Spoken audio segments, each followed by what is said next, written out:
Greetings, dear viewer. Welcome back to the Twisted Nightmare Studio. Today we are going to be discussing the game from the developer Flying Wild Hog. Imagine if you took a bit of modern God of War, a scoop of a game called Dark Watch, a pinch of Remnant from the Ashes, and lots of red, throw that in a blender and mix it together and you get Evil West. It feels like it takes several games, throws them together, and comes out with a game that is fun, but full of its own issues. Let's start with the positives. This game definitely has its own art style. I always enjoy when a game has a certain vision and sees it through, or a certain art style.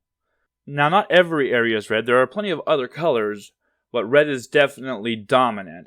Maybe it's because of, blood, red, blah, blah, blah. I like the graphics in the game somewhat. The gameplay loop definitely has enough going on for it to keep it interesting. Every 30 minutes or so you are given a new gadget or new upgrade to let you change up the combat or add a new move into your combos. This has been kept fairly consistent throughout the course of the game. This is how you keep a game fresh and interesting to the very end. Ghost of Tsushima did something similar, consistently giving you new gear so you had an ever-expanding arsenal to use. In this game, the acting is okay, though there's a bit too much profanity for my liking. Though this is a minor nitpick and just a personal gripe. And I know it makes me a wimp, but it's simply my preference. The story is hardly interesting, told through cutscenes. The characters range from meh to meh. Though, so far, the villain of the story has me mildly intrigued. Enough so that I want to finish to see how it ends. Now, the negatives.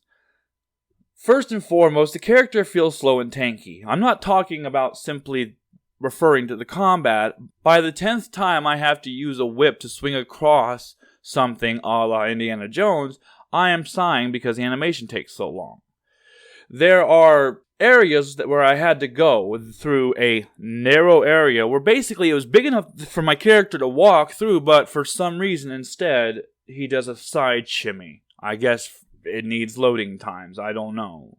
More often than not, I feel like the enemies are too many in number for the type of combat you have in the beginning.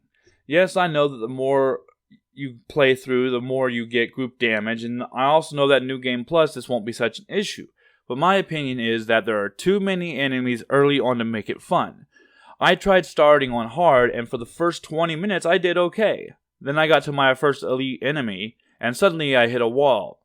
Once I managed to stay alive long enough to do damage to him, then another one appeared, and suddenly I was fighting two of them side by side. Easily overwhelmed, I was killed quickly, and I dropped the difficulty. Yes, I know this makes me a casual, but I feel that the weapons they don't do enough damage, and they put too many enemies on the screen. This opinion will obviously be my own.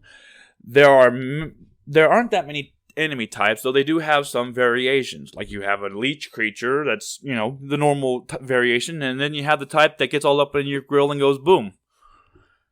Also, I had a wild nitpick, but it was something that annoyed me. You get a flamethrower, and yet, even when you are in darkness, if you use the flamethrower, it does not give off any kind of light. Now, I know that this seems like a minor gripe and something completely stupid to even complain about, but as I have been splitting my time between playing this and playing Jedi Survivor, it is extremely noticeable when my lightsaber gives off a realistic glow, but a flamethrower in this game does not. Perhaps it is unfair to compare the two games, but things like that break my immersion. And honestly, they both came out around the same time, so I have the right to judge them in tandem.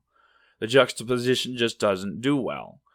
I don't mean to dump on this game, and I can easily see this being someone's favorite game of recent time, but to me, so far I have felt disappointed. If you know me, I don't subscribe to any kind of ranking system, but I would give this a C, or a 6 of 10. It was slightly above average. I have enjoyed the time I spent with this game, but I definitely wouldn't say it's amazing. The gameplay feels okay, but again, Jesse feels like a tank. Granted, if you are better than me, you can easily call this a lie, but I'm speaking from a single autistic impression. I'm sorry that this video is short. I have recently released a video that has explained why I haven't been on YouTube releasing videos for the past few months. I hope that the kind few of you that are subscribed will forgive me and continue with me on this journey. As always, thank you for visiting the Twisted Nightmare Studio. Let me know if there's anything else you want to talk about, and let me know if you liked Evil West or if you thought that my opinions were valid. Until next time.